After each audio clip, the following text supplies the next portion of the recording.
I went back to teaching in the public school system. And Merlin was at Ran then.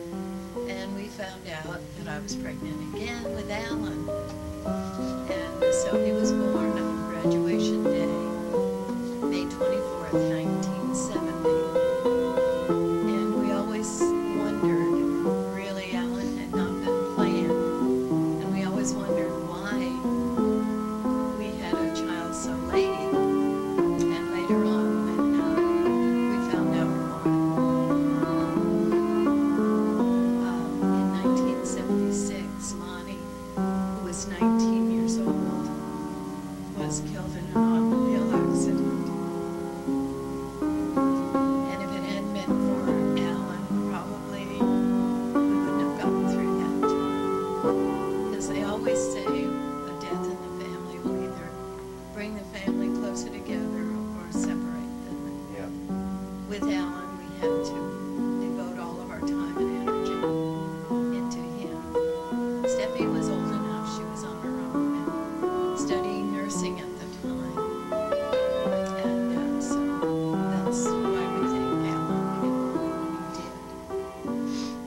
That's why I think Stanzi came along to save me too. God has a way of bringing people into our lives to help us. Yeah. And then we have one more part of our family that really has been a big part of my life.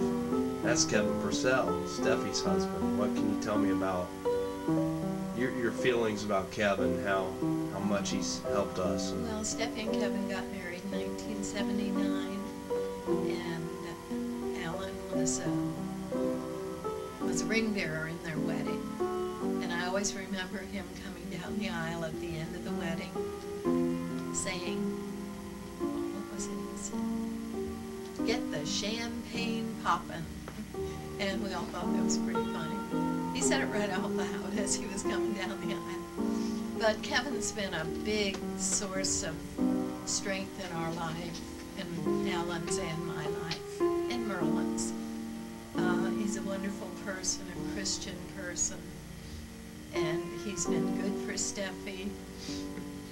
He's been there when we needed him at all times, during the deaths in our family and during our hard times, and he's always there. He's a wonderful son-in-law. Yes, he is. And he's helped Alan a lot with his problems. He's been very compassionate and understanding. Very. And maybe you could elaborate on some of that, of the problems that I have, and intertwine it with the fire. I want you to talk about the fire and both fires, burning my palm off, Alan checking my pulse. Through his junior year, and he made the comment that he wasn't going to be able to go his senior year to finish it. He just didn't think he could do it. He was playing with a rock band at that time called Fallen Angels, and he went to New Jersey with a group, hopefully to get on the road and to gain some success in their group, but I guess it never happened. He got a little discouraged and came back Thanksgiving of that year, and has been living with me off and on ever since. But Alan has some mental problems and also some drug problems associated with that. And he's an alcoholic, so Alan's really had a rough time in his life. And Kevin's always been there for him. All of you. And as we all have, trying to support him and getting him on the right road, on the road to recovery. Some really horrendous things happened because of Alan's addictions. One was we had, in 1998, just around this time of the year, Christmas, just before Christmas, Alan had gone to bed with a cigarette, and the cigarette fell. They never really, I guess, proved whether it was the cigarette that started the fire or defective wiring, but fire started in his bedroom, and it just about gutted the whole top of the house out. Alan and I got out safely, and his animals, his cats, and my cat Tigger got out.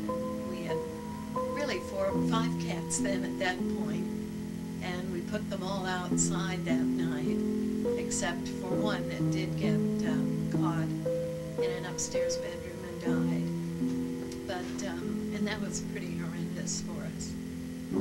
After that, when the insurance men came to look over the house and give us an estimate, I was sitting in the dining room while Alan and the insurance adjuster were upstairs, and they heard this big thud, and they came down, and I had passed out.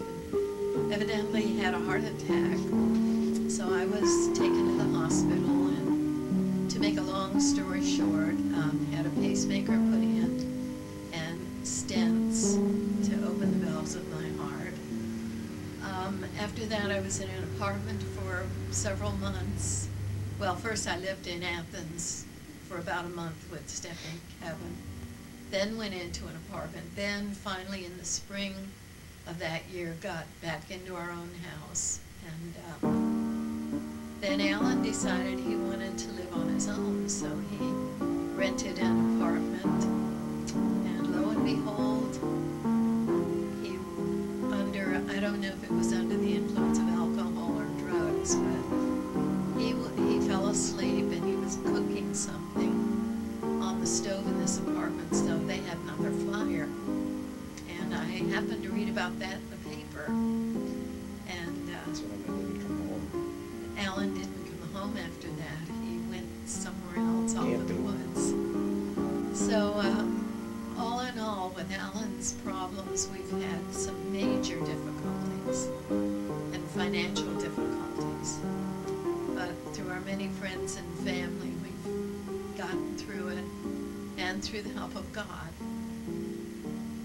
we've gotten through all these trials.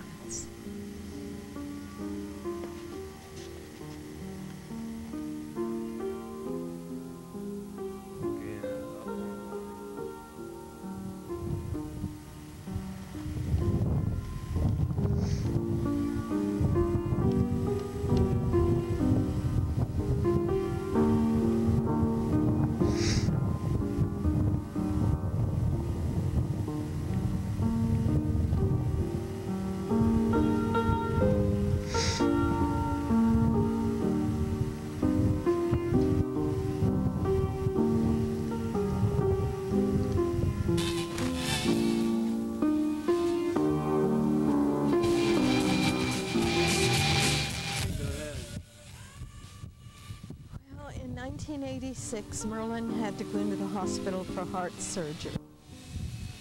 They gave him a few days to prepare for that, and he did a lot of preparation. He labeled all of his equipment, and it was almost as if he knew he wasn't going to be coming back, but we thought he would be. So he passed away in 1986. And this is where he's buried. We miss him. We know that his body is here, but his soul is up there.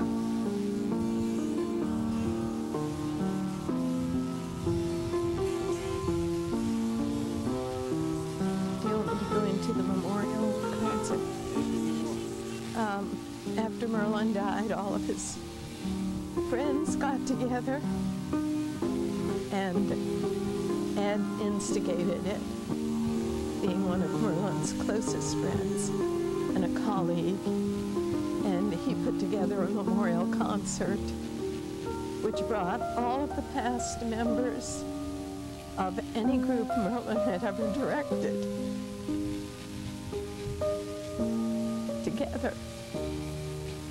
And they did a beautiful concert, using all the music that he had ever used, or most of it, at least. So we were really appreciative to Ed for doing this. This was the beginning of a Merlin Ross scholarship which is still in existence today. We try to do concerts every so often to replenish the fund. We really miss Merlin. And it's been hard on Alan without a father figure. But Ed has kind of taken that place too.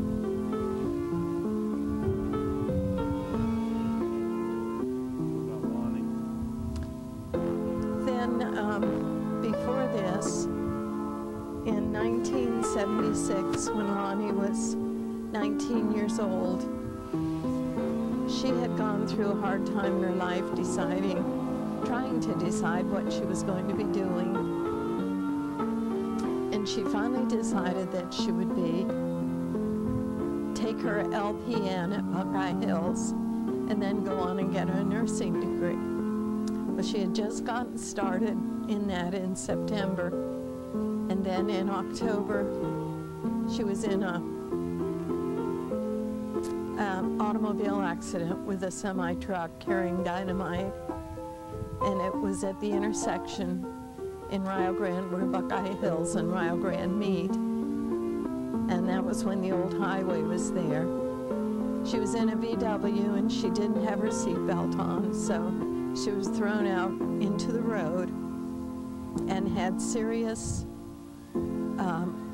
damage to her head, to her brain, and her brain stem was severed. They took her to Holzer Hospital and then on to Mount St. Mary's, and at Mount St. Mary's she died. So she was only 19 years old, and it was a tragic time in our life. We always wondered why Alan came along in 1970, and I guess this was the reason.